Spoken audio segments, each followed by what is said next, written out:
ሰላም ለእናንተ ይሁን። እንደምናችሁ? ሁሉ ሰላም ነው? ሳምንታችሁ እንዴት ነበር? ጌታ ይባረክ። ሃሌሉያ። ጌታ ይባርካችሁ። ጌታ ይመስገን። ባለፈው የተወሰኑ ሀሳቦችን እስከ ቁጥር 14 ድረስ ለማየት ሞክረናል። በዛ ክፍል ላይ በተለይ የምዕራፍ 1 ኤፌሶን ዛሬ ጌታ ይረዳናል፣ እንጨርሰዋለን። እያንዳንዱ በተለይ ከቁጥር 1 እስከ 6 እንደገና ከቁጥር 11 ላይ እንደገና ደግሞ ቁጥር 14 ድረስ በጣም መሰረታዊ ነገሮችን ነው ጳውሎስ ሲናገር የነበረው በዛ ደብዳቤ ላይ። እያንዳንዱ ክፍል የሆነ አንጓው ላይ ማብቂያው ላይ ያመሰግናል እና በምስጋናው የሚያነሳቸው ግን ሶስቱን የሥላሴ አካላት ነው የሚለውን ነገር እንድታስታውሱ ፈልጋለሁ። የመጀመሪያው ክፍል ከቁጥር 4 እስከ 6 ያለው ነው። ይህም ደግሞ እግዚአብሔር አብን ነው የሚያመሰግነው። ምክንያት አድርጎ ደግሞ ለምስጋናው የሚጠቅሰው ከዘላለም ዘመናት በፊት አስቀድሞ የመረጠን አብ ነው ይላል። ክብር ለጌታ ይሁን። እኛ ስብከት የማድመጥ እድል አግኝተን እዛ ጋር የተከናወነ እዛ ጋር የተጀመረ አይደለም። ተሰባኪውንም ሰባኪውንም የቀደመ ዘላለማዊ የሆነ ቅድመ እውቅና የሚባል ነገር በእግዚአብሔር ዘንድ ነበረን። በተገለጠው ዓለም ላይ ያገኘን ነገር ሁሉ ዓለም ከመገለጡ በፊት እግዚአብሔር አውቆ የጨረሰው እውነት ነው የሚለውን ነገር ይናገራል። እዚህ ጋር ፕራውድ እንዳታረጉ፣ በጣም አስተዋይ ነኝ እንዳትሉ፣ ድኛለሁ ጋር ለመድረስ የሆነ ስብከቱ እንዲገባችሁ የሆነ ያዋጣችሁት ነገር እንዳለ እንዳታስቡ። ድነትን በተመለከተ 100% የበላይና ኃላፊ የሆነው እግዚአብሔር ብቻ ነው። ለነፍሳችሁ እንዲገባት መመረጣችን ከዘላለም ነው። እግዚአብሔር አምላክ በሌለንበት ዘመን በክርስቶስ በኩል አሁን የሆነውን እንድንሆን አስቀድሞ ወስኗል ብሎ አሁን ያለው መዳናችን ከዘላለም ከነበረው የአብ ማወቅ ጋር የተሰፋ ነው የሚለውን ነገር ይናገርና አብን ይባርከዋል። ዓለም ሳይፈጠር በፊቱ ቅዱሳን ነውር የሌለን በፍቅር እንሆን ዘንድ አስቀድሞ መረጠን ብሎ መራጩን አብን ያመሰግናል። ክብር ለጌታ ይሁን። እኛ የምናመስግነው እስቲ በጭብጨባ ስላወከኝ አመሰግናለሁ፣ ህይወት እንዲበዛልኝ እንዲገባኝ ስላደረግ። አንዳንዴ ይህንን መመረጥ ሳስብ አንዳንድ ግራ ይገባኛል። ምክንያቱም ውድቀቴን ቀድሞ መነሳቴን አብ ሰርቶት ነበር። መሞቴን ቀድሞ መዳኔን ሰርቶት ነበረ። ክብር ለጌታ ይሁን። አሜን አሜን። እና ይሄ በጣም ወሳኝ ሆነው የምስጋናው ክፍል ነው። በሁለተኛው ደግሞ ከቁጥር 7 እስከ 11 ደግሞ ወልድን ነው የሚያመሰግነው። ያ ምንድን ነው?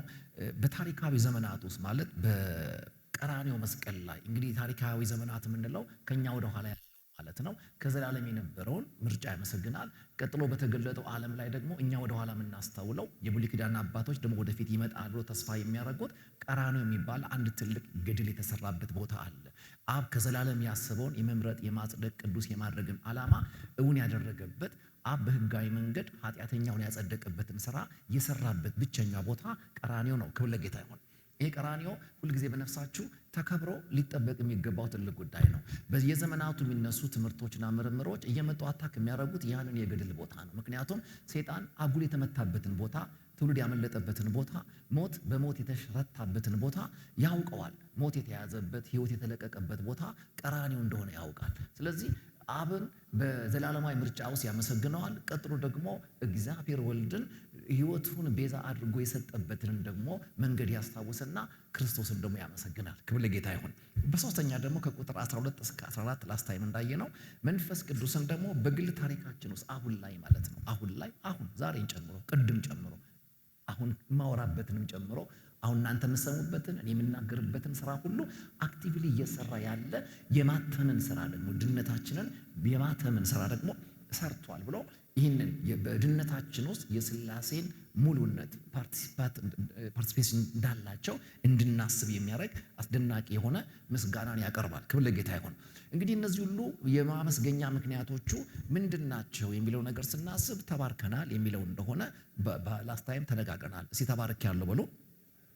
በመሰረቱ ይህን ለማለት ማርፈድ የለባችሁም። እግዚአብሔር አምላክ በክርስቶስ ኢየሱስ ማንም ሊላቀው የማይችል ሊያቃልለው የማይችል በረከትን አንዴ ለዘላለም ባርኮናል። ተባረክ ያለው ብሎ ምናልባት ለመባረክ የምታስቡ ቀጥሮ ያላችሁ ሰዎች ካላችሁ አርፍዳችኋል። ምክንያቱም ከዚህ በኋላ ምንም ቢባረካችሁ በክርስቶስ የባረካችሁን አይተካም። አሜን አሜን። ማለት ከዚህ በኋላ ምንም ቢሰጣችሁ ቀድሞ ከሰጣችሁ የበለጠ ነገር አልቀረባችሁም፣ ከዛ ያነሰ ነገር እንጂ ከዚህ በኋላ ካገኘን ቢድረን ቢኩለን ልጆች ቢሰጠን ቴቨር ቢያደርግልን በልጁ በኩል ከሰጠን ጋር አይላካም። ዋናውን በረከት የተቀበለን ሰዎች ነን። ያ ደግሞ እርግጠኛ እንደው መንፈስ ቅዱስ አትሞናል።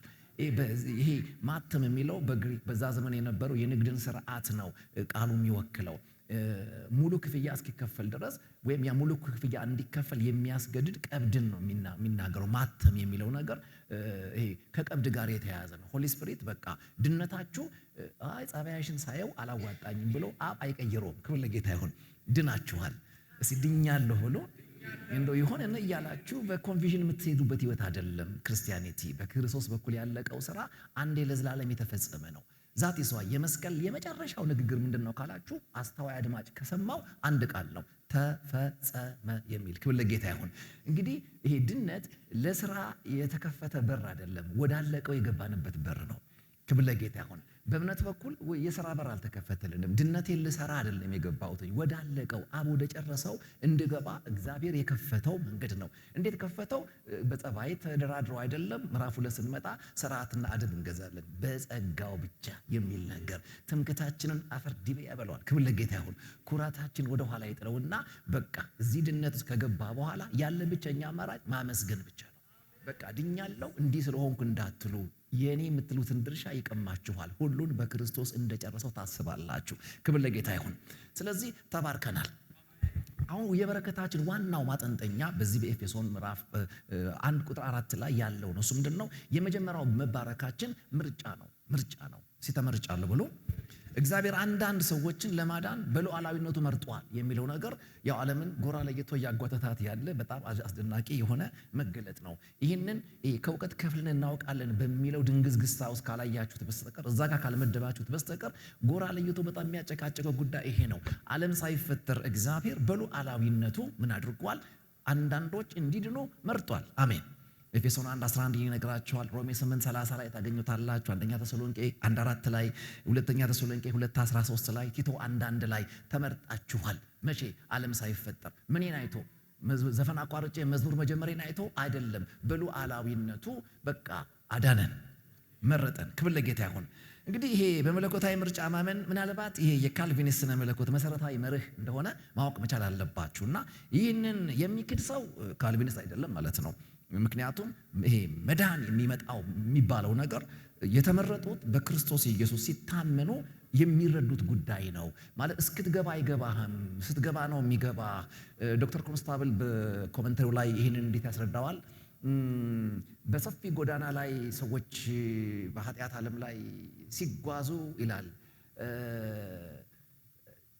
በአንዱ ጥግ ላይ አንዱ ሰባኪ የህይወት በራፍ ላይ ቆሞ ይሰብካል። ማንም የተጠማ ቢኖር ይምጣ ይጠጣ፣ በነፃ ይዳን የሚል ይህ ጥሪው ለሁሉ ስለሆነ ክብር ለጌታ ይሁን። እና አንዳንዶች እያዩ እያሉ ያልፉታል። እና አንዳንድ መንገደኞች ግን ይሄ መንገድ አድክሞኛል፣ በዚህ በጨለማው ዓለም ላይ የኖርኩት ህይወት ነፍሴን አክስቷታል ብለው ይወስናሉ። ከፍቶ ይገባሉ። እና ወስነው ነው የገቡት። ከደጅ ስታያቸው ወስነው ነው የገቡት። እና አንዳንዱ ከፈት አድርጎ ይገባና ገብቶ በሩን ሲዘጋው ከውስጥ በኩል አንድ ነገር ተጽፎለታል። አስቀድመ ስለተወሰንክ ነው የገባኸው ይላል። እስክትገቡ አይገባችሁም። የመመረጥ ጉዳይ ስትገባ ነው የሚታወቀው። ክብር ለጌታ ይሁን። ከደጅ ለሁሉ ነው። አሜን ናችሁ ሆይ? እና አንዳንዴ ይህንን ጋር ፌር ያደርገዋል ወይ? እንግዲህ ያው አላቅም። እንግዲህ እዚህ አቋማችሁ ደብል ካልቪኒዝም ከሆነ አይዶን ነው ገብቷል። እና እንደ ዶክተር ያስተካክሉኛል ግን ይሄ ደብሉን በጣም ፈራዋለሁ። እና ይሄ በቃ እንድንድን ወስኗል፣ ግን ሲኦል እንድገባ 10 እግርን ብላ የሚል አቋም አለው ወይ የሚል ደግሞ በሌላ ጎራ እንዲማሰብ ያጨቃጭቃል። እና እግዚአብሔርን ፌር ያደርገዋል ወይ የሚል አቋም ያላቸው ሰዎች ይህን ለመቀበል ይቸገሩበታል። ነገር ግን አንዳንድ ሰዎች የሚመክሩት ምንድን ነው?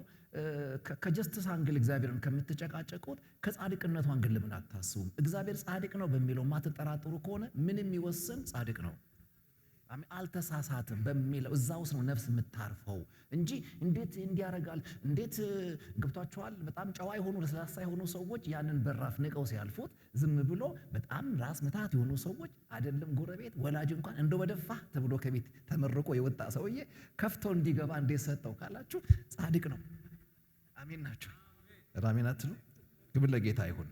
እና ይሄ በአብዛኛው ሰው ይሄ አስቀድሞ የመመረጥን አስተምሮ ለመረዳት እየተቸገረ ያለበት ጉዳይ ላይ ያለው። ምክንያቱም አንዳንድ ሰው ይጠይቃሉ፣ መርጠዋል ስትሏቸው እኔ አልመረጥኩም ይላሉ። ቆጣ ብለው አልመረጥኩትም እግዚአብሔርን መልስ ደግሞ ቤተክርስቲያን ግዴታዋን መመለስ አለባት። አልመረጥኩም ካለ መልሳችን አዎ መርጠኸዋል ነው። ትክክል ነው መርጠኸዋል፣ ግን የመረጥከው አስቀድሞ ስለመረጠህ ነው። አሜን ነው ወይ? አንዳንዱ ደግሞ እኔ አልወሰንኩም፣ ትራክ ሲሰጠኝ ጓደኛዬ ቀዶ ሲሄድ እኔ ገልጬ አላነበብኩም፣ ወደ ህይወቴ ግባ ከዛሬ ጀምሮ ዓለምን ሰይጣንን ምናምን። የዘመኑ ጴንጤ ዓለምና ሰይጣን እንጂ ራሱን አይጨምርም። እና ሳስጨምሩት ራሴንም ክጃለሁ።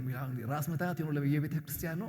ዓለምን ሰይጣንን ክደው ግን ራሳቸውን ያልካዱ ሰዎች በደጅ ያስቀሯቸው ዓለምና ሰይጣን በውስጥ እኔነት የሚባል ተወካይ እንዲኖራቸው እድል ሰጥተዋልና ሁሉንም መካድ ያስፈልጋል። ስለዚህ አላልኩም ወይ አልወሰንኩም ወይ የሚል ጥያቄ አንዳንዶች አይናቸውን እያጉረጠረጡ ይጠይቃሉ። ለዚህም ቢሆን መልሳችን አዎ የሚል ነው። ምክንያቱም ወስነሃል ግን እንልና አሜን ነው። እግዚአብሔር ለዘላለም ስለወሰነህ ብቻ ነው ይህንን መወሰን የቻልከው። ለአቅመ መወሰንም የደረስከው ታግዘህ ነው። እጅን ታጥባ አርፈ ተቀመጥ፣ ኮራ ኮራ እንዳትል፣ አንገትን አቀርቅረ አመስግን። ጸጋ የማይገባህን ያገኘህበት ነው። ምሕረት የሚገባህን ያጣህበት። ደግሞ አለው የሚገባ እንደ ኃጢአት ሲኦል ነበረ፣ የሚገባህን ያጣኸው ተምረህ ነው። የማይገባ የዘላለም ሕይወት ነው፣ እሱን ያገኘው በጸጋ ነው። ጸጋ ማለት የማይገባን ያገኘንበት ነው። ምሕረቱ ደግሞ የሚገባንን ቁጣ ያመለጥንበት ነው። ስለዚህ እግዚአብሔር የጸጋ አምላክ ነው። አሜን ናችሁ ወይ? እና ይመስገን አይደል? ይመስገን አይደል? አመስግኖታ ጌታን። በቃ አድነኸኛል፣ በቃ እስኪገባኝ አልጠበቅክም። እና ይህ በጣም ወሳኝ ነገር ነው። ስለዚህ ይሄ መመረጣችን የሚባለው ነገር እግዚአብሔር አምላክ ለሁለት ፐርፐዝ እንደመረጠን ደግሞ መጽሐፍ ቅዱሳችን ይናገራል። ያም የመጀመሪያው ምንድን ነው? ቅዱሳን ለመሆን መርጦናል። ቅዱስ ወይም ቅዱሳን በግሪኩ ሃጌስ ወይም ሃጌዮስስ የሚባል ፍቺ ያለው ቅዱሳን የሚለውና ይህ ለእግዚአብሔር የተለየ መሆንን የሚያስረዳ ነገር ነው። ለምንድን ነው ይህን ሁሉ ነገር አስቀድሞ እግዚአብሔር አምላክ ለምንድን ነው የመረጠን ስንል ዓለም ሳይፈጠር በፊቱ ቅዱሳንና ነውር የሌለን እንሆን ዘንድ ፐርፐዙ ይሄ ነው። ክብር ለጌታ ይሁን። ለዚህ ፐርፐዝ አድርጎናል፣ መርጦናል። አሜን። ሁለተኛው ነቀፋ የሌለን እንሆን ዘንድ አድርጎናል፣ መርጦናል። ምክንያቱም ሲመርጠን ቅዱስ እንድንሆን ነው። ቀጥሎ ደግሞ ነውር አልባ ነቀፋ የሌለባቸው እንድንሆን በክርስቶስ በኩል ዓለም ሳይፈጠር መርጦናል። ተመርጫለሁ ሲበሉ ክብር ለጌታ ይሁን። ይሄ ነውር የሌለን እንሆን ዘንድ የሚለው ቃል በሌላ ቦታ ላይ ለፋሲካ በግና ለኢየሱስ ክርስቶስም ደግሞ ያው ቃል ተደግሞ ሲጻፍ በአዲስ ኪዳን መጽሐፍ ላይ ትመለከታላችሁ። የሚያሳየው ምንድን ነው? የፋሲካ በግ ኃጢአትን ወክሎ በእግዚአብሔር ፊት ለጽድቅ ጉዳይ የሚታይ ስለሆነ አንዱ ኃላፊነት ምንድን ነው? ነውር የሌለበት የሚለውን ነገር ያስቀድማል። ምክንያቱም ከነነውር በእግዚአብሔር የጽድቅ ዓለም ውስጥ ሙላትን ለመካፈል እድል ስለማይሰጥ እግዚአብሔር አምላክ ጻድቅ አምላክ ነው። አሜን ነው። ጻድቅ አምላክ ስለሆነ በቃ ችግር የለውም ብሎ ዝም ብሎ አለም ያስገባን። ወደሱ ሊያስጠጋን ሲፈልግ ለመጠጋት ብቃት ያለው ህይወት ይዘን መቅረብ ስላለብን ክርስቶስ ኢየሱስ ነውር አልባ የሆነ ህይወቱም ሰጥቶናል። በብሉይ ኪዳን ዘመን የፋሲካው በግ ነውር አልባ ነው። ያ በግ የሚወክለው ክርስቶስ ኢየሱስ ደግሞ በሰው ልጆች መካከል ያለ ኃጢአት የኖረ ያለ ነውር መስዋዕት ሆኖ በእግዚአብሔር ፊት በመስቀል በኩል የተሰዋና ወክሎን የታየ ነው። ክብር ለጌታ ይሁን። ያ ህይወት ነው ህይወታችን የሆነው። ለዚህ ነው መጽሐፍ ቅዱስ በታላቅ ድምፅ ጮሆ ህይወቱን ሰጠ የሚለው። አሜን። እስቲ ህይወቱን ሰጠ በሉ። ይህ የታወቀ ነው። በፋሲካውን በግ ነውር አልባ የሆነ ህይወቱን ነው የሚሰጣችሁ። ነውር የሌለው በግ ኃጢአተኛውን ወክሎ በእግዚአብሔር ቁጣ ውስጥ ያልፋል። ልክ እንደዛው ነውር የሌለው የእግዚአብሔር በግ ኃጢአተኛ የሆነውን እኛን ወክሎ በእግዚአብሔር ቁጣ ውስጥ አልፏል። አሜን አሜን። ይህ በጣም ይደንቅ ነገር ነው።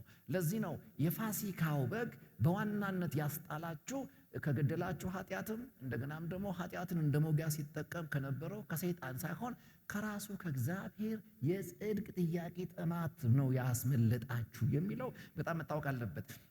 ትንሽ አዘረከረኩት፣ በጣም ላብራራው ወሳኝ ስለሆነ ብዙ ጊዜ የፋሲካን በግ ስትመለከቱ ምንድን ነው የሚለው? ደሙን ባየሁ ጊዜ ምን አደርጋለሁ? አልፋለሁ ብሎ እግዚአብሔር ሲናገር ትመለከታላችሁ። በግብፅም በነበሩበት ጊዜ ግብፅ ማለት ለእግዚአብሔር ቁጣ የተመቻቸ እግዚአብሔር በቁጣው ሊገናኘው የፈረደበት ዓለም ማለት ነው።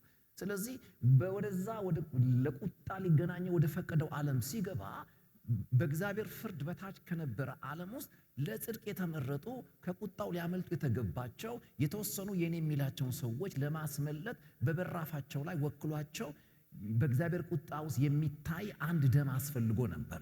ያ ተቆጪ አጥፊው ደሙን ባየ ጊዜ ምን ያደርጋል? ያልፋል። አሁን የበጉ ደም ከምንድን ነው ያስመለጠን ካላችሁ፣ ብዙ ጊዜ እንደምናስበው ከሰይጣን፣ ከጥንቆላ፣ ከመተት፣ ከምናምን፣ ከዛር፣ ከእናት ከአባት እንደዛ እንዳታስቡ። የክርስቶስ ደም ለሰይጣን የተሰጠ ክፍያ አይደለም። የእግዚአብሔርን የጽድቅ ጥማት ያረካበት ቦታ ነው። ስለዚህ ደሙን አይቶ እግዚአብሔር እንዳለፈ አሁንም በኃጢአታችን ሊቆጣን የነበረው የአብን ቁጣ ያመለጥነው በክርስቶስ ደም በኩል ነው። የክርስቶስ ደም ከአብ ቁጣን ያስመለጠን። ስለዚህ አብ ልጁ ላይ ተቆጣ፣ ወደኛ ፈገግ አለ። አንተ ጋር ፈገግ ካለ ሰማይ መዝሙር ጣፍጦልህ እንዳይመስልህ፣ ክርስቶስ ላይ ቁጣውን አብርዶ ነው አንተ ጋር የመጣው። ሊቆጣው የማይገባው ልጅ ተቆጣ፣ ቁጣ የሚገባን እኛ ደግሞ በምሕረት ታየን። የአብ ልጅ በመስቀል ላይ ታየ፣ የቁጣ ልጆች በአብ ቀን ታየን። ስለዚህ እንዳትሳሳቱ፣ ያ የቀራንዮው የእርግማናም እንጨት የክርስቶስ ቦታ አይደለም፣ ወክሎ ነው ወደዛ የሄደው። ደግሜ ማስጠነቅቃለሁ፣ እንዳትሳሳት። ድንገት ራስህን በአብ ቀን ያገኘኸው ቀን እንደ ወንዳታ ምናምን እንዳትል። ያ ቦታ ያንተ አይደለም፣ የልጁ ነው። እንጨቱ የሱ አይደለም፣ ያንተ ነው። ተለዋው ወይ ክብር ለጌታ ይሁን። በጣም የሚደንቅ ነገር ነው። ይሄ ነው ሳልቬሽን። በቃ እዚህ ውስጥ በድነት ውስጥ ጸጋን ብቻ እንድናቆለጳጵስ እንጂ ጸጋ ፕላስ የምንለው ነገር እንዳይኖረን ያድርጎ እግዚአብሔር አምላክ በድነት ስራ ላይ ሰውን ከጨዋታ ውጭ ያደረገበት ጀምሮ እስኪያልቅ ድረስ ራሱ ታጥቆ ጀምሮ የጨረሰው ጉዳይ እንደሆነ ማታስተምር ቤተክርስቲያን እንደገና መጽሐፏን ልታጠና ትመከራለች። ጌታ ይርዳን። አሜን ናችሁ ወይ? አሌሉያ። ዓለም ሳይፈጠር መቼ? ዓለም ሳይፈጠር እኛ እኮ ዓለም ከተፈጠረ በኋላ እንደው ማረፍደን የተወለድን ሰዎች ነን አይደለ? ግን አሁን ባይብል የሚያገናኝ ምንድነው? አሁን የሆንከውን ለመሆን ዓለም ሳይፈጠር በፊቱ ቅዱሳንና ነውር የሌለን በፍቅር እንሆን ዘንድ በክርስቶስ ምን አደረገን? መረጠን። ይሄ የቁጥር 4 ምንድነው? ትእዛዝ ነው፣ ምክር ነው። አሁን ሁለት ፐርፐዝ አለ ብያችኋለሁ። ያ የመጀመሪያው ምንድነው? ቅዱሳን እንድንሆን፣ ቀጥሎ ነውር አልባ እንድንሆን፣ ከዛስ በፍቅር እንድንሆን። ይሄ በፍቅር የሚለው እግዚአብሔር እኛን ያፈቀረበትን ሳይሆን ከተደረገልን ተነስተን ለእግዚአብሔር ልንሰጠው የሚገባውን የህይወት ምላሽ ነው የሚያሳየው። እንድንወደው ፈልጓል። ለምን? አጽድቆናል፣ ነውር አልባ አድርጎናል። ስለዚህ ይሄ የተሰጣችሁ ህይወት ኃላፊነት የሚገባው ህይወት ነው። ብዙ ጊዜ በጸጋ ድናችኋል የሚለውን ትምህርት ስናስተምር አንዳንድ ሰዎች ጸጋን ያለ ልክ ይለጥጡትና ከጸጋ ያጎሉናል። ብዙ የጸጋ ሰባኪ ነን የሚሉ ሰዎች ትምህርታቸውን ስሰማ ጸጋ ራሱ ይጠፋብኛል፣ ግራ ነው የምጋባው። እና የጸጋ ትምህርት እግዚአብሔር አምላክ በብሉይ ኪዳን ኃጢአት ሳይ ቆጣ በስጨት ያደረገው ነበር። አሁን ግን የጸጋ ዘመን ነውና ተለሳልሷል የሚል አይነት እንድምታ ያለው ድምዳሜ ጋር የሚያደርስ በአፋቸው ባይሏችሁ በትምህርታቸው እንድትሉ የሚያደርግ አይነት ቦይ ነው የሚቀዱላችሁ። እግዚአብሔር በብሉይ ኪዳንም በአዲስ ኪዳንም ኃጢአት አጠገብ አልተልመጠመጠም። አሜን ናችሁ? ያኔም ኃጢአት ካየ ይቆጣል፣ አሁንም ካየ ይቆጣል። የአዲሱን ኪዳን የለወጠው ምንድነው ካላችሁ በቁጣውና በአንተ መካከል ልጁ መግባቱ ነው። ይሄ መታወቅ አለበት። ለሕግ ያልተቻለ ለጸጋ ተቻለ የሚለው ለዚህ ነው። ሕግ አትስረቅ ብሎ ግን ያለ መስረቅ አቅም አልሰጠንም። አዲስ ኪዳን አልቻልክም፣ አዎ በቃ ስረቅ ችግር የለውም አላለም። አትስረቅ ቀጥሏል። ነገር ግን ያለ መስረቅ አቅምን ነው ጸጋ የሰጠን። ክብር ለጌታ ይሁን። ስለዚህ በጸጋ ድነናል፣ አስቀድሞ ተመርጠናል የሚሉ ሰዎች በቃ እንዴት ተወስኖብኛል መዳን ብለው በመዳን አጥር ግቢ ውስጥ ከገቡ በኋላ ህይወትን እንደፈለጉ እንዲኖሩ እድል አይሰጥም። ይሄ ህይወት ትምህርቱም አመለካከቱም ንጹህ የሆነው የካልቪንም አመለካከት ቅድስናን የሚያቀነቅን ነው። ክብር ለጌታ ይሁን። ይሄ መታወቅ አለበት። እዚህ አጥር ውስጥ ሰዎች ከገቡ በኋላ የተሰጣቸው ህይወት ዝም ብለው አንደኛ ቅዱሳን እንዲሆኑ ነው። ዘንድ የሚለውን አስምሩበት። መተን እንደፈለግን የምንሆንበት አይደለም። ቅዱስ እንሆን ዘንድ ነውር አልባ እንሆን ዘንድ እኮ ፐርፐዙ ነው። ለምንድን ነው የመረጠኝ? ዓለም ሳይፈጠር በቃ ገባ ብሎ እንደፈለግኩን በቃ ዕዳ ተከፍሏል ብሎ የሆነ ኃጢአት ደጅ ስትሰራው የማይገድል ገብተህ ስትሰራው ምንድነው ደጅ የሚገድል ገብተህ ስትሰራው የማይገድል አይነት ድምዳሜ ያለው ትምህርት ቤተክርስቲያን እንድታቀነቅን አይደለም። ይሄንን የጸጋ ትምህርት የምናስተምረው የተጠራኸው ራሱ አንደኛ ቅዱስ እንድትሆን ነው። ሁለተኛ ነውር አልባ እንድትሆን ነው። አሜን ነው። ስለዚህ ይሄ ህይወት ምንድነው? ግዴታ ያለበት ህይወት ነው። እግዚአብሔርን መውደድ እንዲሁም ንጹህ መሆን የአዲስ ኪዳን አማኞች ግዴታችን ነው። አንደኛ በፍቅር እግዚአብሔርን መውደድ። ለምን? ቀደሰን፣ ነውር አልባ አደረገን። አሜን ናቸው ወይ? ስለዚህ ይህንን ቅዱስ እንድንሆን የጠራና የተሰጠን ህይወት አቅሙን ሰጥቶናል። መቀደስ ይቻላል። ይኸውላችሁ ለመቀደስ አንንቀጠቀጥም። የልጁ ህይወታችን ሆኗል። ነውር አልባ የሚያደርግ ደግሞ ጸጋ አብሮን አለ። መንፈስ ቅዱስ አብሮን አለ። አካሉ ቤተክርስቲያን አለች። ለዚህ ጉዳይ ያስተካከሉ የሚያንጹ ጸጋዎች በቤተክርስቲያን ውስጥ ይሰራሉ። ክብር ለጌታ ይሁን። አሜን አሜን አሜን። ስለዚህ የጌታ እጅግ የላቀ ምርጫ በፈቀደ መጠን የተመረጡ ሰዎች መለኮታዊ ህይወት የመኖር ዕዳቸው የበለጠ ጥልቅ ነው። እንደውም አደገኛው ህይወት የት ነው ካላችሁ፣ በጸጋ ድነው የጸጋን ምንጭ የሆነውን አምላክን የመጠጋት ዕድል ያገኙ ሰዎች፣ ወደ ቅድስና የተጠጉ ሰዎች፣ ምሕረቱ ያስተዋሉ ሰዎች፣ የእግዚአብሔርን ጽድቅ ለመረዳት እግዚአብሔር ዕድል ፈንታ የሰጣቸው ሰዎች ከምንጊዜውም በበለጠ በዓለም ከነበሩበት ጊዜ በበለጠ የቅድስናን ህይወት መከተል፣ ይሱን ማቀንቀን፣ ለዛ ትኩረት ማድረግ ብልጫ ያለው ኃላፊነታቸው ነው። ክብር ለጌታ ይሁን። አሜን አሜን። በቃ ዓላማችን ነው። ይሄ ቅድስና የሚባለው ነገር ባህሪው ነው። የተሰጠን ህይወት ባህሪው እሱ ነው። የልጁን ህይወት ተካፍያለሁ የሚሉ ሰዎች የልጁን የሚመስል ህይወት እንዲኖሩ እንደውም በጣም ጫን ካደረግነው ልጁን እስኪመስሉ ድረስ ልጁን መምሰልን ዓላማ አድርገው መንገዳቸውን እንዲጠበጥቡ እምነቱ ያዛል። ከአሜን አሜን። ከኔ ጋር ናቸው አይደል? ክብር ለጌታ ይሁን። እንግዲህ ዋናው ነጥብ የህይወት ቅድስና ፍጹም የሚሆነው እንዴት ነው ስንል በፍቅርና በፍቅር ብቻ ነው። አሁን ይሄ አጉረጥርጦ ቀረጥፋለሁ ካልተቀደስክ ምናምን ብሎ ግብታችኋል ኮስተርትር ያለ የሆነ እጅ በእጅ እየቀጣ እየኮረኮመ መንገድ የሚያስይዝ አይነት አይደለም የምታስቡት። ፍቅሩ ያስገድዳል።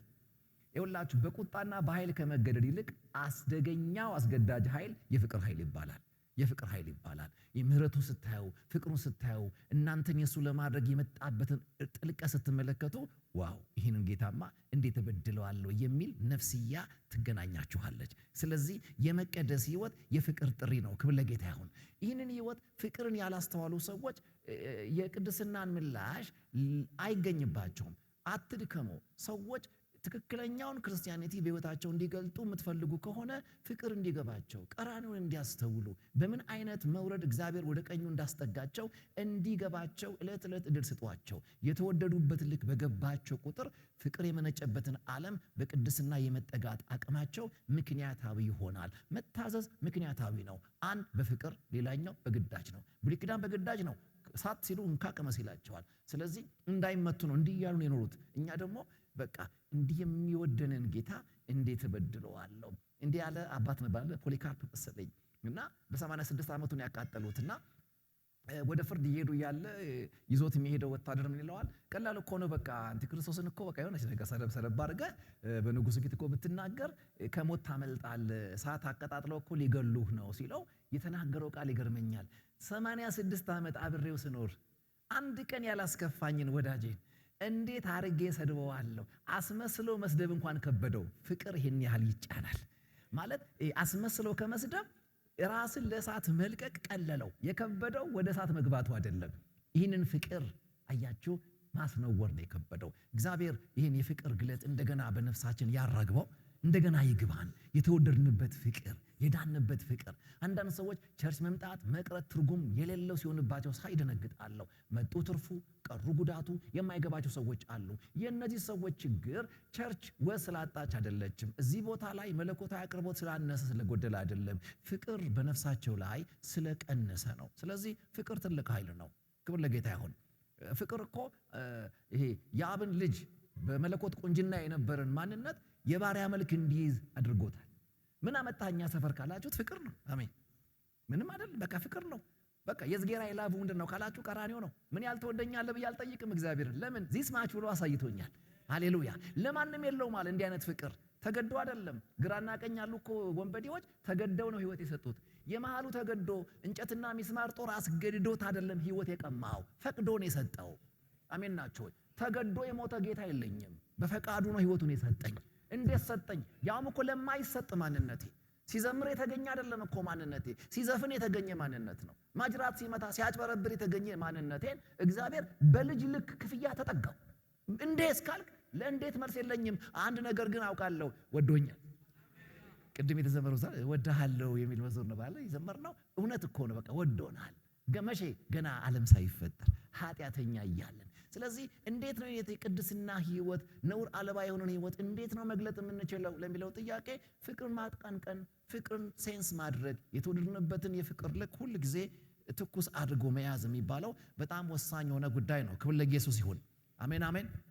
እንግዲህ ላስት ታይም እንደነገርኳችሁም አሁንም ከቁጥር 4 እስከ 6 ድረስ በጣም የሚያጎላው ወደ እኛ የመጡት መንፈሳዊ በረከቶች ሁሉ አጠቃላይ በስላሴ አካላት አማካኝነት መተግበርን ያገኙ ፍጻሜን ያገኙ የበረከታችን አሰራሮች ናቸው የሚለውን ሁሉ ጊዜ ማሰብ አለብን። ለዚህ ነው ሁሉ ጊዜ በክርስቶስ አብን አመሰግናለሁ ሲል ጳውሎስ ምክንያታዊ ነበር። አብን ያመሰግነዋል ለምን ስትለው በልጁ የሰራው ስራ ይላችኋል። ክብር ለጌታ ይሁን። ምን አደረገ ሲባል አስቀድሞ መረጠን፣ እንደገና ደግሞ ምርጫውን ወደኛ ለማስጠጋት አንድያ ልጅ ማድረገ ሰጠ። መንፈስ ቅዱስ ደግሞ ማደረገው ያን ተሰጠ የሚባለውን የወንጌልን እውነት ሲሰበክ ቀሎ እንዲገባን አእምሯችንን ከፈተው። በተከፈተ በኩል ደግሞ ስንገባ አተመን። እንደገና በታተምንበት ህይወት ደግሞ እየታገዝን በወደቀ ዓለም ላይ ጨምረን እንዳንወድቅ በጽድቅ እንድንቀጥል እስካሁን ድረስ እየመከረ እየገሰጸ እያጽናና ከአካሉ ከቤተ ክርስቲያን ጋር በወንጌል የተወለዱ ለወንጌል እስኪያድጉ ድረስ እየጠበቀ ሙሽራይቱ ባሏ እስኪመጣ ድረስ ከአካሉ ከቤተ ክርስቲያን ጋር መንፈስ ቅዱስ አላቋረጠም። ስለዚህ ክብር ለአብ ይሁን፣ ክብር ለወልድ ይሁን፣ ክብር ለመንፈስ ቅዱስ ይሁን። ይህንን ሁል ጊዜ ነፍሳችሁ ልትቀማው የማይገባት የባይብል የሰጣት ያወራት ሀብቷ ነው። ክብር ለጌታ ይሁን። ስለዚህ ወደኛ የመጡት መንፈሳዊ በረከቶች ሁሉ የስላሴ የሶስቱም የስላሴ አካላት ስራ ናቸው። እግዚአብሔር ራሱ የነዚህ በረከቶች መሰረት ነው። መምረጥ የሚባለው ነገር ወደ ክራይስት ስንመጣ ደግሞ የክርስቶስ ኢየሱስ ሞት ቤዛነታችንን አሟልቶታል። ቤዛ የሚባለው ነገር የተለያየ አይነት ትርጉም አለው። ከድነታችን አንግል ግን የምንመለከተው ምንድነው? በዕዳ የተያዘን አካል ዕዳውን ከፍላችሁ ነፃ ማውጣት የሚባለውን ይወክላል። አንደኛው ቤዛ። ሁለተኛው ቤዛ ከተያዛችሁበት ከፍላችሁ ለራሳችሁ የምታደርጉበት መንገድም እሱም ቤዛ ይባላል። ይሄኛውን ነው ክራይስት የመረጠው። አንዳንድ ሰዎች ከዓለም ያመለጡ ግን የማንም ያልሆኑ አይነት ህይወት ነው በቸርች ውስጥ የሚኖሩት። ምን እያልኩ ነው? እናንተ ሸክም የከበዳችሁ ወደ እኔ ኑ አለ። አሜን። እንዴ የሚያቃልል ተገኘ እንዴ ብለን መጣን። ቀንበሩን ሰበረው። አሜን። ቀንበሬን ሰበረው ነፃ ነኝ ብለን ዘምረን ሳንጨርስ ገና አዝማቹን ጨርሰን ቁጥር ሳንጨምር ሌላ ቀንበር ጫነን። ስለዚህ ጤናማ ወንጌል ከቀንበር ነፃ የሚያወጣ ሳይሆን ቀንበር የሚቀይር ምን ነው? ከግብፅ ሲያወጣ የዝጌርም የፈርዖንም ያልሆንክ አይደለም የሚያደርግህ። ከፈርዖን ያስጣለህ የራሱን ያደርግህ ነው። ስለዚህ ዋጅቷችኋል የሚለው ዝም ብሎ ማንም የማይገዛው እንደፈለገ የሚሆን እኔ ብሎ ጀምሮ እኔ እንዳለ የሚያረጅ አይነት ሊያረጋችሁ አይደለም። ቸርች ግቤ በተናችሁ ከዓለም አስጥሎ በራሱ ፍቅር አስሯችኋል። ትናንት የዓለም ነበርክ፣ የጨለማው ነበርክ፣ አሁን ደግሞ የብርሃን የጌታ ሆናችኋል። በራሳችን ላይ መብት የለምን? ተዋጅተናል ማለት የማንም የሆንን አይደለም ያደረገን። የማንም ያልሆነን ማንም የማያዘን እንደፈለግን የምንኖር አይደለም መዋጀት ያደረገን። ከዓለም አስጥሎ በራሱ ፍቅር አስሮናል። እንዴ ላሰዳችሁ፣ የታሰረ ላሳሪው ከሆነ የተፈታም ለፈቺው ነው። በለው አጠገብ ያለ እቺን ቃል ካግባችሁ እቺኛዋ ከገለጠችልኝ በቃ ግልጽ ነው። የታሰረ ለማን ነው? ላሳሪው ከሆነ የተፈታም ለማን ነው? ለፈቺው ነው እንጂ የማንም ያልሆነ ዝም ብሎ መደዳ አይነት ሰዎች አይደለንም። ግልጽ ነው ወይ? ክብር ለጌታ ይሁን። እንዲህ ሲገባን ነው ቸርችን የምንረዳት፣ ልኳም ይገባን፣ አገዛዟም ይገባን። ሪፎርሜሽን ላይ ስንማር ልትቀሙት የማይገባ ያልኳችሁ መቅደሳችሁን ጠብቁ፣ ቤተ መንግስታችሁን ጠብቁ ያልኩት እንዳትረሱብኝ። መቅደሳችሁ መንፈሳዊ ልክነታችሁ ነው። ቤተ መንግስታችሁ አገዛዛችሁ ነው። ቸርች ስብረት ብቻ አለችም፣ አገዛዝ ናት። አሜን ናችሁ። ሁሉን የሚንቅ ማንም የማይቆጣጠረው እንደፈለገ የሚኖር መንፈሳዊነትን እንዳትለማመዱት፣ ዋጋ ትከፍሉበታላችሁ። በጣም አደገኛ ጥቃት ነው ይሄ። ሪስፔክት የምናደርገው ህብረት ያስፈልገናል። አሜን ናችሁ። ይህ በጣም መታወቅ ያለበት ጉዳይ ነው። ጌታ ይመስገን። እግዚአብሔር እኛን ለማዳን ለመሄድ የፈለገው ምን ያህል መጠን ነው ስትሉ ልጁን እስከ መስቀል ሞት የሸኘበት መንገድ ነው። ይህንን በአብርሃምና በይስሐቅ ማየት ትችላላችሁ። አይታችኋል። እንጨቱን የተሸከመው ማን ነው? ይስሐቅ ነው አይደለ? ቢላዋውንና እሳቱን የያዘው ማን ነው? ታሪኩ ረሳችሁት? አብርሃም ነው። ልክ እንደዛው እንጨቱን ተሸክሞ የሄደው ማን ነው? ክራይስት ነው። አያችሁ፣ እንዲሞት የፈቀደበትን ደግሞ ቁጣው እንደሚያይዙ የመጣው ማን ነው? አባቱ ነው። አሜን ናችሁ። ሰይጣን እየጎተተ ወደ ቀራንዮ እንደወሰደው እንዳታስቡ ክርስቶስን የአብን ጥማት ሊያረካ ነው ሄደው ወክሎን በአብ ቁጣ ሊታይልን የመጣው። ክብር ለሱ ይሁን። አንዳንዶች ይሄን አይፈልጉትም። በቃ የሆነ ዝም ብሎ የሆነ ድራማ የሰራ አይነት ነገር ይመስላቸዋል። እንደዛ አይደለም። ነገሩ እንደዛ አይደለም። ክብር ለሱ ይሁን። ሃሌሉያ። ስለኛ ታይቷል፣ በአብ ፊት ታይቷል። ክብር ለጌታ ይሁን። በአብ ፊት ለመታየት ሞትን ማሻገር ያስፈልጋል። ደም ይዘህ መግባትን ይጠይቃል። በብሉይ ኪዳንም ወደ ቅድስተ ቅዱሳን የሚገባው መስዋዕት ሕይወቱን የተቀማ በግ ነው የሚገባው። ስለዚህ በአብ ፊት ለመታየት በፈቃድ ሕይወትን መቀማትን ይጠይቃል። የአብን ስርዓት ለማርካት ማለት ነው። ልክ እንደዛው ነው ክርስቶስ ኢየሱስ። እግዚአብሔር ምን ያህል ሄደ ሲባል የይስሐቅን እሺ ብሎ እንጨት ተሸክሞ መሄድ ብቻ አይደለም። እኔ የማየው አብርሃም የሚያደርገውን እያወቀ ልጁን ይዞ የሄደበትንም ጥግ ተመልከቱ። አብን ለማርካት የሄደበትን ጥግ እንደምታርደው እያወቅ ያውም አንድያ ልጅህን ይዘህ የሄድክበትን ልብ። ስለዚህ እግዚአብሔር ምን ያህል ነው የሚወደኝ ካላችሁ፣ ምን ያህል ጥግ ሄዷል ካላችሁ፣ ልጁን ይዞ እስከ ቀራኔው መስቀል ድረስ የሄደበትን ልብ ሁሉ ያሳያል። እዚህ ውስጥ የአብን ፍቅር ያለው ዓለም ሁሉ እንዲድን እንጂ እንዳይጠፋ እግዚአብሔር አንድያ ልጁን እስኪሰጥ ድረስ ዓለሙን አድርጓል። እንዲሁ ወዷል። አያችሁ፣ አይ ላቭ ዩ ምናምን ብሎ አይደለም የተገላገለው። ገብቷችኋል?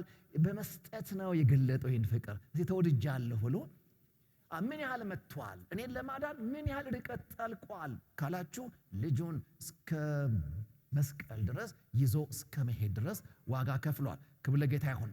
የመንፈስ ቅዱስ የማተም ስራ ቁጥር 13 እና 14 ላይ ፖል የሚነግረን ምንድን ነው? የእግዚአብሔር ለአማኞች የሚሰጠው መንፈሳዊ በረከቶች የተመሰረቱት አንደኛ በአብ ሉዓላዊ ምርጫ። አሜን።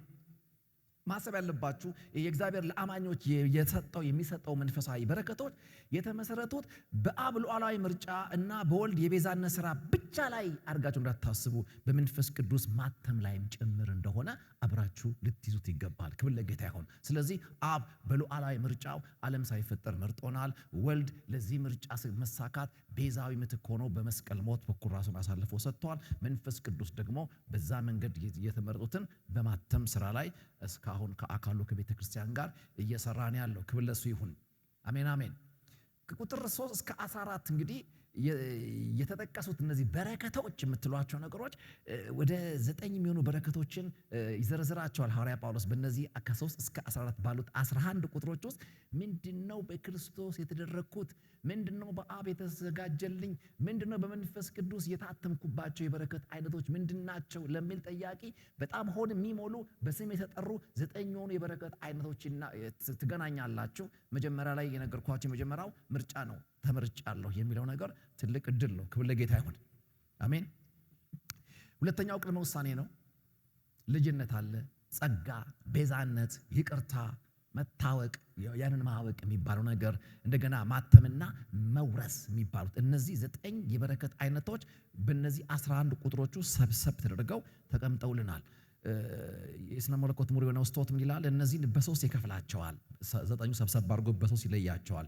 አንደኛው የመጀመሪያውን ክፍል ያለፈ ምርጫ ያደርገዋል፣ ወደ ኋላ ይወስደዋል። ባለፈ ምርጫ ውስጥ የተከናወነው ነው ይላል።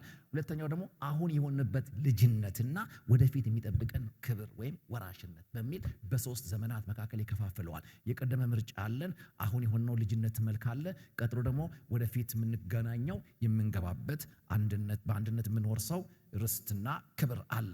አሜን አሜን። ጌታ ይባረክ። እነዚህ ሁሉ ነገሮች ግን ዝም ብለው የሚገቡ አይደሉም። ባለፈውም ነካ አድርጌላችሁ ነበር። እነዚህ ሁሉ አስደናቂው ነገሮች ዓለም ሳይፈጠር ጀምሮ ተሰሩ የምንላቸው ነገሮች በዘመን መጨረሻ ላይ ደግሞ እኛ ወደ ኋላ እያስተዋልን እጃችን ላይ ባለው መጽሐፍ የተከተበልን ሐሳብ እያነበብን በመንፈስ ቅዱስ አጋዥነት የምንረዳቸው ነገሮች ሁሉ እውቀት ሆነው እኛ ጋር እንዲገቡ ሐዋርያ ጳውሎስ ቁጥር 17 ላይ መጸለይ ነው የሚጀምረው። አይታችኋል። መጀመሪያ እንድናውቃቸው ይነግረናል እስከ ቁጥር 14 ድረስ እስከ 14 ድረስ። ከዛ በኋላ ባሉት ውስጥ ደግሞ የመዋጀትን ስራ ከነገረን በኋላ ቁጥር 17 ላይ አይኖቻችን እንዲበሩና እነዚህን ነገሮች እንድናውቃቸው። ምክንያቱም ለአንድ ነገር ዋጋ የምትሰጡት ባወቃችሁት ልክ ነው። አሁን በፊት ነግራችሁ እንደሆነ አላውቅም። ሕፃን ልጃችሁ ላይ አልማዝ ብታስቀምጡ በቸኮሌት እኔ ልቀበለው እችላለሁ። ለልጁ የቅርብ እውቀቱ የቸኮሌት መጣፈጥ እንጂ የአልማዝ ዋጋ አይደለም፣ አይገባውም። ስለዚህ ትልልቅ ሀብት በወንጌል በኩል ቤታችን ገብቷል። ነገር ግን ብዙ ጊዜ ሀብቱን የተረዳ ህይወት የሌላቸው ሰዎች ሲኮሩበት ሲመኩበት አትመለከቷቸውም። ቸርች እያለች ሲጣበቋት ሲጠጓት አትመለከቱም። በጣም በተለይ ደግሞ አባል በሆናችሁበት ቸርች ውስጥ በጣም በጥንቃቄ ልታጡት የማይገባችሁ ጉዳይ የማበርን ጉዳይ፣ በአካል ውስጥ የመታየትን ጉዳይ። ምክንያቱም አንድ ስለሆነን ያንን አንድነት ሪስፔክት የሚያደርግ ማንነት በጣም ያስፈልገናል። የኢየሩሳሌም መፍረስም አንዱ አደጋው ይሄ ስለነበረ አንድ መሆንን ሁሌ ማሰብ አለባችሁ። ክብር ለጌታ ይሁን። እና የልቦናችሁ አይኖች ሲበሩ የሚል ሐሳብ ይናገራል በሐዋርያ ጳውሎስ ቁጥር 18 ላይ። የምናችሁ አይኖች የሚያሳዩ ምንድነው? እግዚአብሔር ግንዛቤያቸውን ሲያበራላቸው ይህንን የላቀ ሕይወት በብልጫ በዋጋው የመረዳት እድል እንደሚገናኛቸው ፖል ያውቅ ስለነበረ እሱም ሲበራለት እንደገባው ለሮሜም ሰዎችም ሲጽፍ ይናገራል። ኤፌሶን ላይ ምዕራፍ 2 ስንገባ በጣም እንመለከተዋለን። አሕዛብ የሆናችሁ እናንተ ከአይሁድ ጋር አብራችሁ እንድትወርሱ እግዚአብሔር ከዘመን በፊት ያሰበው ሐሳብ ለብዙዎች ስውር የነበረው ምስጢር ከሁሉ ለማንሰው ጭንጋፍ ለሆንኩት ለእኔ እንዴት እንደበራ እደነቃለሁ እያለ የነበረ ግን ማንም ያላስተዋለው ሲበራ እኔ ያወቅኩት እያለ እውቀቱን በማወቁ ሲደነቅ እኔ ጭንጋፉ ይሄ ገባኝ እያለ ሲገረም ትመለከታላችሁ። እና በተነካበት መገረም እነሱም እንዲነኩና እንዲገረሙ እግዚአብሔር ሆይ የክብርን አባት የክርስቶስ ኢየሱስ አምላክና አባት እሱም በማወቅ የጥበብና የመገለጥን መንፈስ እንዲሰጣችሁ እለምናለሁ። ይሄ ሌላ መንፈስ ቅዱስ እየጠየቀ አይደለም ያለው፣ ኖውሌጅ እንዲሆናችሁ እንዲገባችሁ የተሰራላችሁ የቀደመ ሥራ የተደረጋችሁት የአሁን የልጅነት መልክ የሚጠባበቃችሁ የወራሽነት ተስፋ ምን እንደሆነ እንዲገባችሁ። ሰው ይሄን ካወቀ ሁሌ ጴንጤ ነው። አሜን ናችሁ? ሁሉ ጊዜ ጴንጤ ነው። ሁሉ ቢክዱ ብቻህን ተገንጥለ በጌታ ነህ። አሜን ናችሁ ወይ? ይሄ ከሰዎች መብዛትና ማነስ ጋር አታላካውም። ይሄን ነገር በግል ስላጣጣምከው ተጨማሪ ምስክር አያስፈልግም። በግራም በቀኝም የሚያጅብህ ኖረም አልኖረም ሁሉ ጊዜ በጌታ ነህ። ክብር ለጌታ ይሁን። እግዚአብሔርን በግል ማወቅ መዳን ነው። እስቲ በሉት። ይሄ ዮሐንስ 17 ቁጥር 3 ላይ የምታገኙት ነው። እውነተኛ አምላክ ብቻ የሆንክ አንተን የላከውንም ኢየሱስ ክርስቶስን ያውቁ ዘንድ ይህች የዘላለም ሕይወት ናት። መለኮትን በግል ሕይወት ስታውቁት ትርፋችሁ ሳልቬሽን ነው። አሜን። ይህንኑ መለኮት ደግሞ የበለጠ ማወቅ፣ በግል ማወቅ፣ እንደገና የበለጠ ማወቅ ደግሞ መቀደስ ነው። ፊልጵስዩስ 3:10 ላይ ታገኙታላችሁ። እርሱንና የትንሣኤውን ኃይል እንዳውቅ በመከራውም እንድካፈል ወደ ሙታንም ትንሣኤ ልድረስ ቢሆንልኝ በሞቱ ልመስለው ያደርጋለሁ እመኛለሁ። ለእሱ ምሰስተው ሕይወት የለኝም፣ አይደለም ቆሞ መኖር በሞቱም እንኳን መምሰል። ይሄ ሕይወት ብልጫ ያለውን እውቀት እንዳውቅ እድል የሚሰጥ ከሆነ ምን አደርገዋለሁ? መንገዱ የሞትም ቢሆን በደስታ ሄዳለሁ።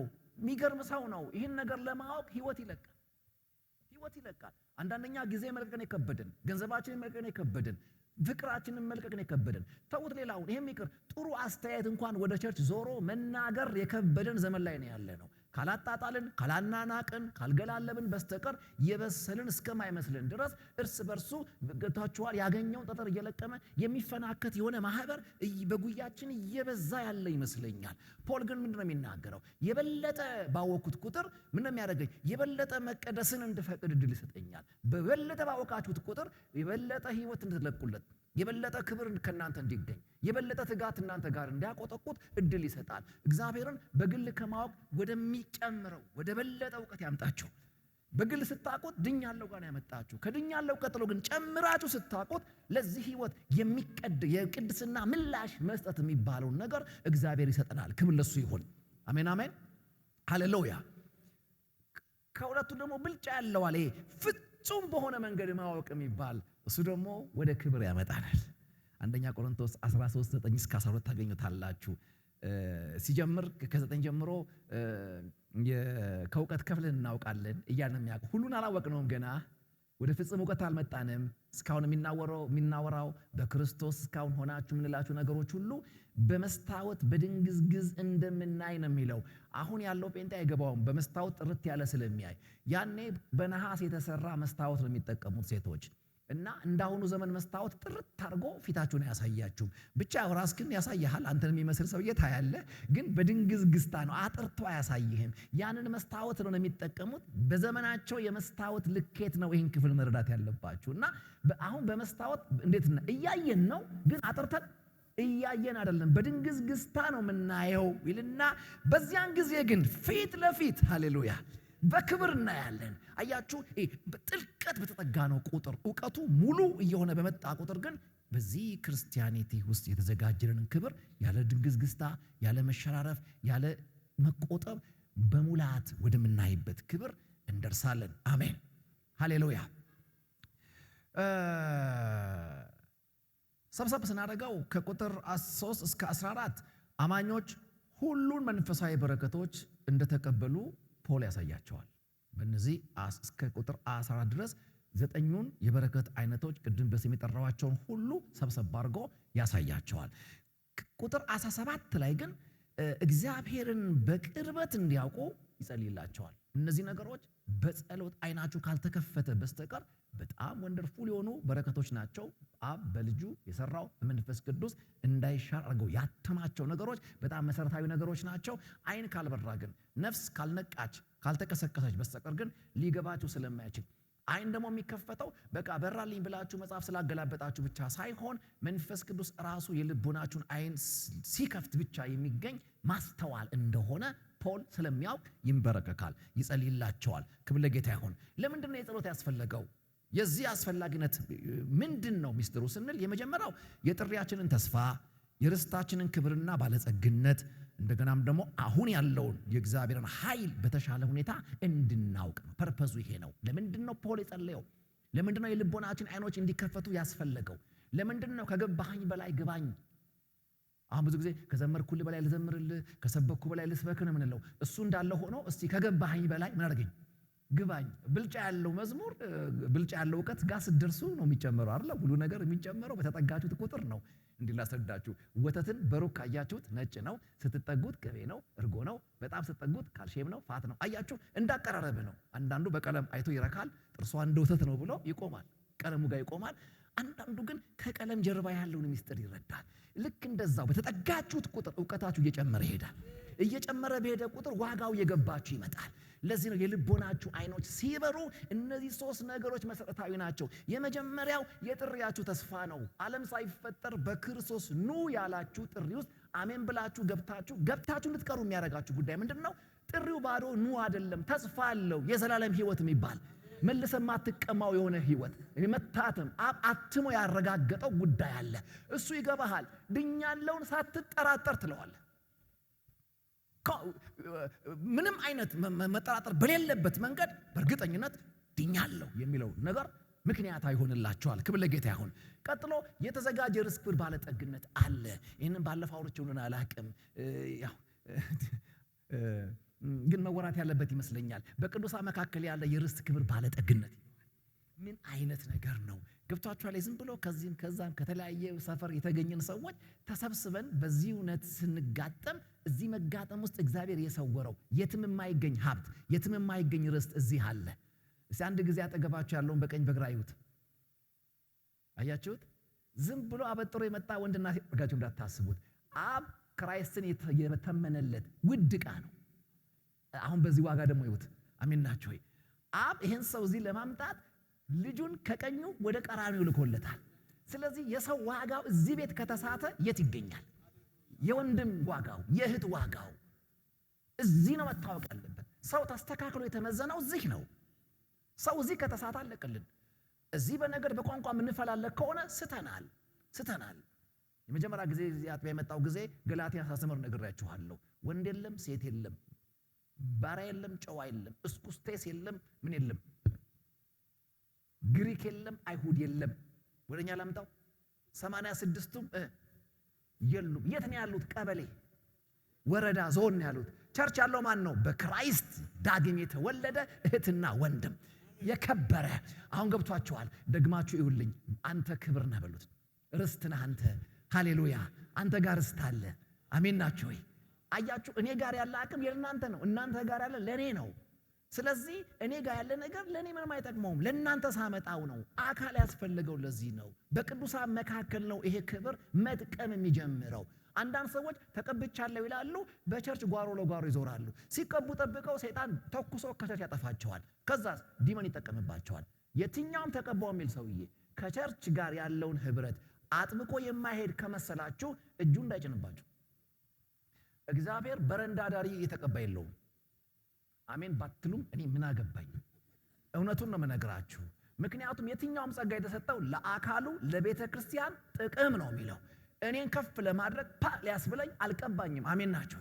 አሁን ይሄን ይዤ የመጣሁትን መልእክት ለእናንተ ባላወራው ምን ይጠቅማል? ምንም እኮ አይጠቅምም። ዋጋ የሚኖረው እናንተ ጋር ሳወራው ነው። ቅድም እቴ ስትዘምር ዝም ብላ ብታንጎራጉረው ልብስ እያጠበች ምን ዋጋ አለው? እኛ ጋር ቆማ ታንጎራጉር እንጂ። ይሄን ማሰብ ያለባችሁ የሰው ቫልዩ ሊገባን ይገባል። አሁን ገብቷችኋል? ባዶ የሚባል ሰው የለም እዚህ ቤት። ከጸጋ ውጭ የሆነ ሰው የለም። ስለዚህ በህብረት የምትፈለገው ስትቀር ብቻህን አይደለም። አካል ትጎዳለህ። ጆሮ ረስተ ቸርች እንደማትመጣው ሁሉ አሜን ነው። ጆሮ ሆነ አትቅርብን። አሜን ነው። ስለዚህ አጠገባችሁ ያሉን ለመጨረሻ ጊዜ ላስቸግራችሁ ነው። ከዛሬ ጀምሮ ጸልይልሃለሁ። በዚህ ቸርች አብረን ስላለን ጌታን አመሰግናለሁ። እንዳትቀር በሉት። አንተ ርስታችን፣ አንተ ጋር ለኛ ጥቅም የሆነ ነገር አለ። ጥቅማችን ይዘህ ወደ ኋላ እንዳትል። እሺ አላለም? እስኪል ነገሩት። አሜን ናችሁ ወይ? በቃ ዝም ብሎ እንዲህ አይነት ጥፍጥፍ ዘርጋ የሚል አይነት ክርስትና በነፍሳችሁ ላይ እንዲለመድ አታድርጉ። ለዚህ ነው ሐዋርያ ጳውሎስ ዕብራውያን ላይ በአንዳንዶች ዘንድ ልማድ እንደሆነው መሰባሰባችሁን አትተው ይላል። አንዳንዴ እኮ ስራ በዝቶብህ መቅረት፣ የሆነ ነገር አጋጥሞ መቅረት እንደዋለ፣ ግን መቅረት ልማድ እስኪሆንብህ ድረስ አታድርግ። አደጋ የሚሆነው ልማድ ሲሆንባችሁ ነው። ያለ ቸርች መኖር፣ ያለ ህብረት መኖር፣ ያለ ማገልገል መኖር፣ ያለ መሪ መኖር፣ ያለ አገልጋዮች መኖር፣ ዝም ብሎ በቃ አበጥሮ ወጥቶ ማታ ተበትኖ መተኛት በጌታ በኢየሱስ ስም ይሄ ዝርክርክ መንፈስ ከቤታችሁ የወጣ ይሁን። አሜን ናችሁ? በጣም ጥንቃቄ የሚጠይቅ ጉዳይ ነው። በጣም መሰረታዊ ነገር ነው። እንደውም ላስደንግጣችሁ፣ ክርስቶስ ሲመጣ ይነጥቀናል። በመነጠቅ እመኑ አታምኑ፣ እኔ ምን አገባኝ፣ ግን ለምታምኑት ነው የማወራው። እና የምታምኑ ከሆነ ግለሰብ አይነጥቅም። አሜን። አካል ነው የሚወስደው። አሜን ናችሁ? እንዲህ ጆሮ ምናምን አይወስድም። ስለዚህ መነጠቅ የምትፈልግ ከሆነ አካል ላይ ተጋጥመ ያገኘ። ዝም ብለህ ጫተራ ስትዞር አይነጥቅም። የተቀረ ያ ሰው አይልም። በአካሉን ነው የሚወስደው። ስለዚህ ፈንክሽናል የሆነ ብልት ይዛችሁ ከአካል ጋር መጋጠምን ስራዬ አድርጉት። ከዚህ በኋላ ለቸርች ያቀዘቀዘ መንፈስ ከቤታችሁ የተባረረ ይሁን። እውነቴን ነው የምላችሁ። ለህብረት የቀዘቀዘ ያለ ቸርች መኖር የለመደ ህይወት በቤታችሁ እንዲለመድ አታድርጉ።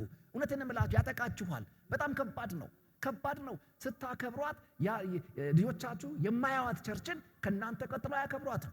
አባት የናቃትን ቸርች፣ አባት የሚዘረጥጠውን ክፉ አስተያየት የሚሰጥበትን መሪ የሚያከብር ልጅ ቤታችሁ የለም። ቅጣቱ ለጄኔሬሽን ነው የሚሆነው። አይተነዋል። ነህምያ ላይ ልጁ አዛጦን ያወራል፣ አባቱ ሂብሩ ያወራል። የአባቱን የሚመስል ነገር አያወራም ልጁ። ለምን? አባቱ ዓለም ውስጥ የለም። የሆነውን አላደረገውም ልጁ ላይ። በጌታ በኢየሱስ ስም በዚህ አያገኛችሁ የስንፍና።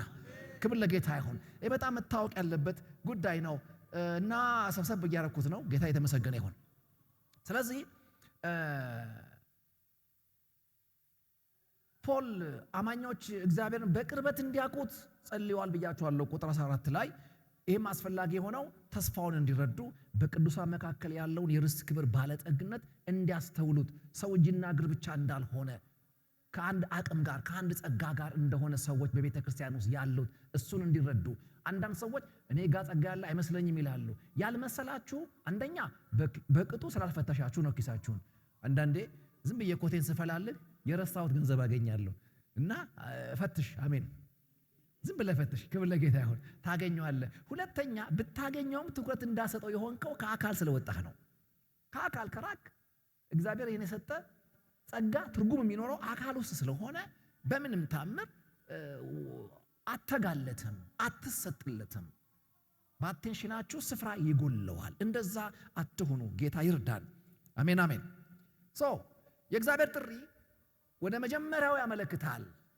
ዓለም ሳይፈጠር ሲል የት ሄዳችሁ? ወደ መጀመሪያው ሄዳችሁት አለ። ክብር ለጌታ ይሁን። የርስቱ ወራሽ ናችሁ ደግሞ ሲል የት ሄዳችሁ? ወደ መጨረሻ ሄዳችሁ። ሶስተኛው ፖል የሚናገረው የኃይሉ ታላቅነት የሚለው እሱ የሚሰራው መሃል ላይ ነው። አሜን። ዓለም ሳይፈጠር ምርጫ የመጀመሪያው ነው።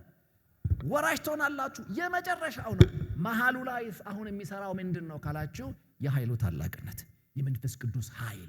ቤተ ክርስቲያንን ከዚህ ኃይል ገንጥላችሁ ትጀምሯት ይሆናል እንጂ አታስከትሏት። ኃይል አልባ ቤተ ክርስቲያን አታርጓት። ህይወታችሁ ይህንን ኃይል እንዲለማመድ ፍቀዱ። ክብር ለጌታ ይሁን። አሜን አሜን። ይሄ ጥሪ ወደ መጀመሪያው ያመለክተናል። የእግዚአብሔር ውርስ ወደ መጨረሻው ያመለክተናል። የእግዚአብሔር ኃይል ግን በመካከል ያለውን የጊዜ ክፍተት ያካልላል። አሁን ያለንበትን ስለሱ ኃይል ጥቂት ተናግሬ ልጨርስ።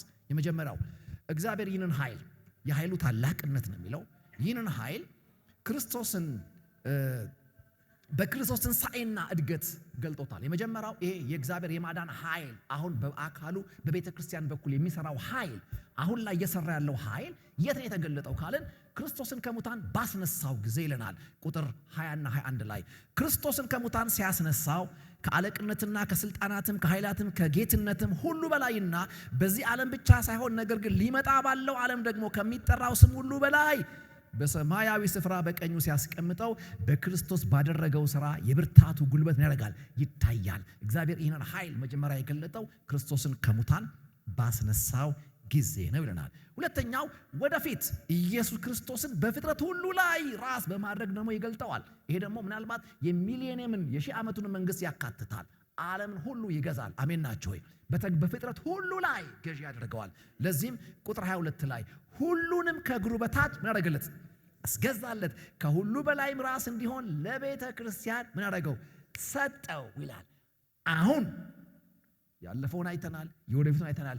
አሁን ደግሞ ይህንን ኃይል ኢየሱስ ክርስቶስ በቤተ ክርስቲያን ላይ ባለው ራስነት እያሳየ ነው። አሁን ላይ ሰዎችን እየለወጠ እያጽናና፣ አጋንንቶችን እየመታ፣ ደዌን እየገፈፈ፣ ክብር ለጌታ ይሁን፣ አመፃን እየተቆጣ ሰዎችን እያገዘ መንፈስ ቅዱስ በአካሉ በቤተ ክርስቲያን ራስ ስለሆነ በአካሉ ላይ የራስነቱን ኃይል እየገለጠ ነው ያለው።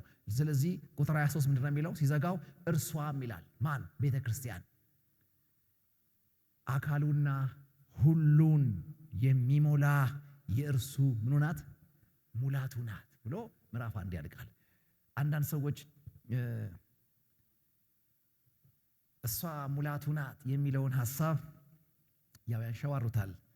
ራሱ ክርስቶስ ያለ ቤተ ክርስቲያን ጎዶሎ እንደሆነ እንዲገባን ይህንን ጥቅስ አጓጉል ሲመዙት አያለውና በጣም ነው ክፍሉ የሚለው ሌላ ነው።